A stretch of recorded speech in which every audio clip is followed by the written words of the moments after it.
Ini saya dengan pemilik Urban Barbershop. Bisa perkenalkan dulu, namanya siapa? Nama saya Iip, asli Karawang. Sekarang tinggal di Anjun. Anjun di belakang. Oh, di belakang ini ya. Ya. Nah, bisa dijelasin nggak untuk awal-awal membuka usaha ini gitu, dari kapan berdirinya barbershop ini gitu, terus sama berapa modal usaha yang untuk menjalankan usaha ini gitu, Pak? Awalnya sih dulu kerja di PT ya. Terus pas kan sering nyukur di barber juga dulu. Nah, ada yang nyaranin pas nganggur tuh gak usah bisa nyukur juga bisa katanya, ada tempat kursus di Bandung. Nah, makanya saya nyoba kursus. Waktunya kisaran setengah bulan belajar di sana. Setelah setengah bulan, nah saya baru nyari pengalaman kerja di tempat orang, ganti-ganti barber, pindah-pindah. Udah hampir berapa ya, setahun setengah ada lah, hampir 2 tahun. Udah ngerti cara ngelolanya, terus nyari customer, udah tahu, baru buka sendiri. Nah, untuk modal awal jelasnya saya kurang apal ya, mungkin kisaran 35-40 lah awal sama ruko gitu. Nah, sisanya saya bertahap mulai upgrade Nyicil lah ya. nyicil, kayak tempat ini nih, rak gitu. Terus tadinya gak ada pomade, gak ada tadinya. Hanya cukur lah ya. Ngewarnain cuman gitu-gitu doang. Terus ada ngadain smoothing, terus perming, kesininya upgrade terus. Alhamdulillah sekarang udah 2 tahun. Juni itu udah 2 tahun. Kan awal buka tahun 2022 kalau nggak salah. Pas Alhamdulillah. COVID berarti? Atau Sudah COVID. Sudah ya. Sudah. Ya, baik. Nah, untuk berarti kan tadi A-nya sendiri ada latar belakang dari belajar cukur juga ya berarti ya. Jadi membuka usaha ini ya. Dulunya bisa, cuman otodidak pakai gunting gitu, kayak nyukur teman-teman gitu. Cuman tetap salah kan, asal-asalan. Nah, baru setelah belajar, baru pede berkecimpung di dunia barbershop lah. Tetap sih pengalaman yang utama, pengalaman cara ini customer gimana gitu, baru buka sendiri. Nah, itu. Baik. Untuk pertanyaan selanjutnya nih ya. Ya. Untuk waktu operasionalnya dari barbershop ini tuh dari jam berapa sampai jam berapa? Nah, kalau operasional sih jam 10, jam 11 lah. Tutup jam 10 harusnya. Karena punya sendiri, jadi kadang buka jam 2, jam 12, jam 1. Tutup juga kadang kan, kalau masih ada pelanggan saya masih lanjut terus sampai jam 12. Jadi pas buka tuh kadang masih capek, ntar dulu lah istirahat, sampai sore kadang bukanya gitu sih. Tapi untuk awal-awal mah ya jangan dulu buka asal-asalan sama tutupnya, cari pelanggan dulu. Buka jam 10, tutup misalkan jam 9 lah. Konsisten aja setiap hari meskipun gak ada pelanggan gitu. Nah, untuk pertanyaan berikutnya, pelayanan apa saja sih yang diberikan dari barbershop ini untuk para pelanggan? Untuk pelayanan mah paling kalau yang mau dipijit sama keramas sih. Biasanya harga 30 udah sama keramas gitu. Awal-awal harga 25 sama keramas sama pijit, nanti bertahap naik itu sih ya. pelayanan ya pijit, mungkin keramas, udah sih itu doang. Nah, kalau untuk tingkat keramaian dari para customer nih, biasanya ada di jam-jam tertentu gitu atau di hari-hari tertentu gitu nggak? Ada sih, kalau untuk hari biasanya Sabtu Minggu, tanggal juga ngaruh sih tanggal. Kalau tanggal kisaran tanggal 2, tanggal 15, Sabtu Minggu juga agak turun. Nah kalau jam-jamnya sih kebanyakan sore sama malam. Kalau pagi untuk wilayah sini agak kurang kurang ada, tapi nggak begitu ramai.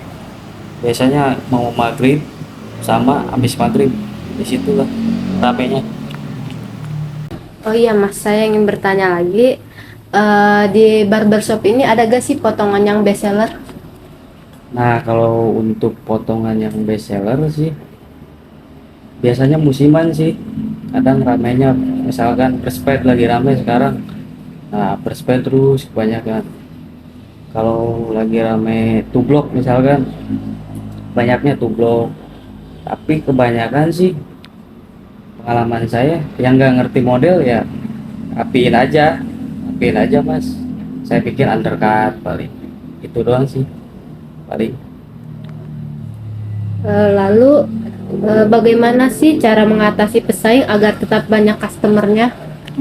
Cara mengatasinya yang penting mah attitude sih, attitude nomor satu, terus konsisten, rapi, jangan tergiur sama banyaknya customer lah.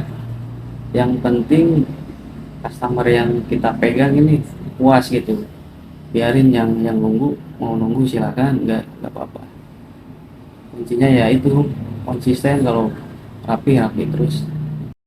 Pertanyaan selanjutnya, Mas, berapa sih harga cukur anak-anak dan dewasa? Ada perbedaan?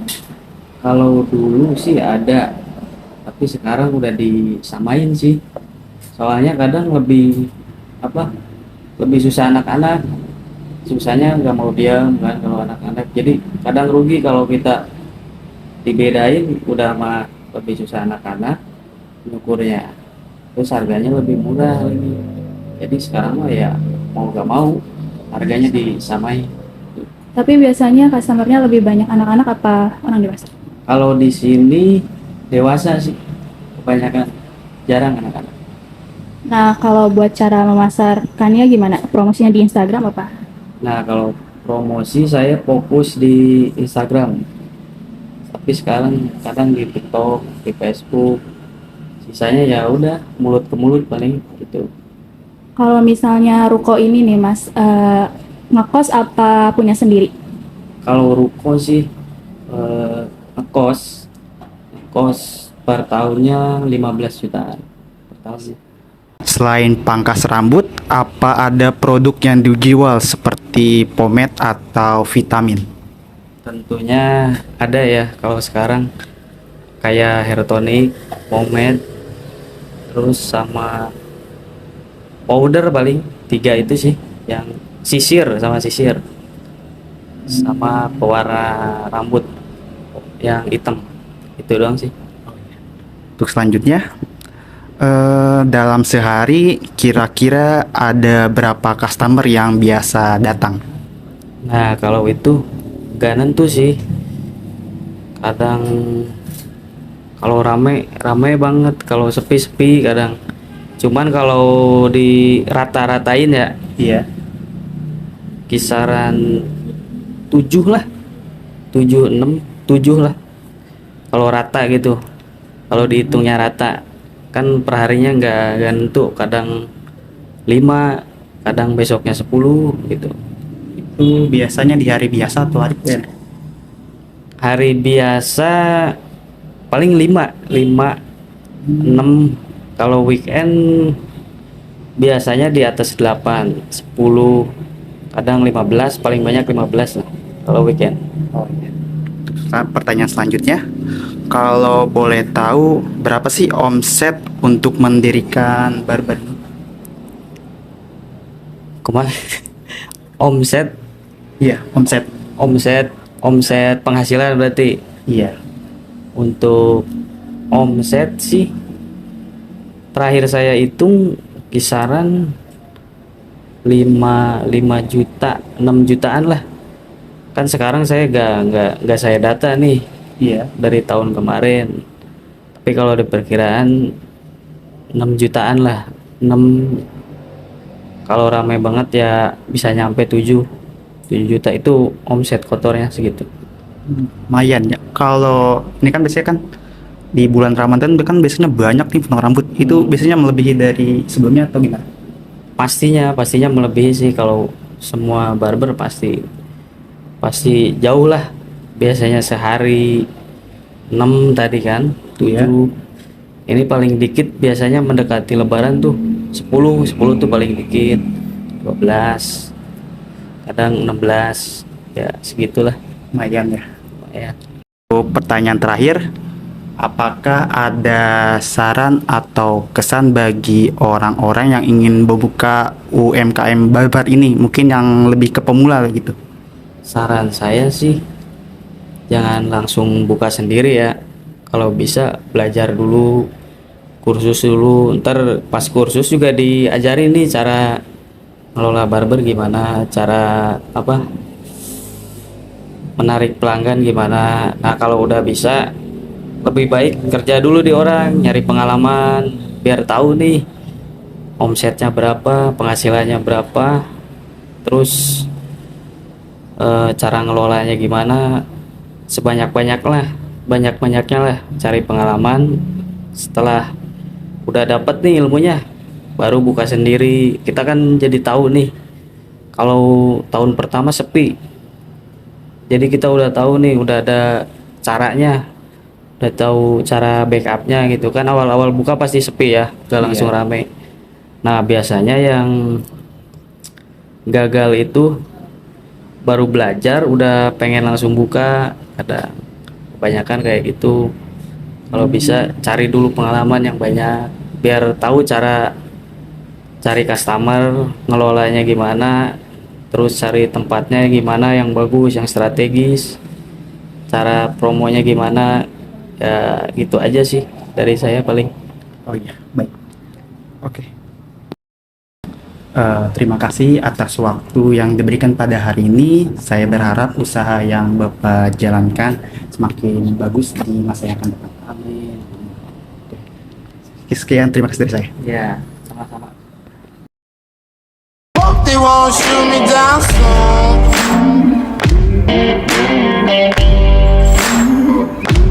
They sing on a sleepless night. Try to catch me howling at the moon.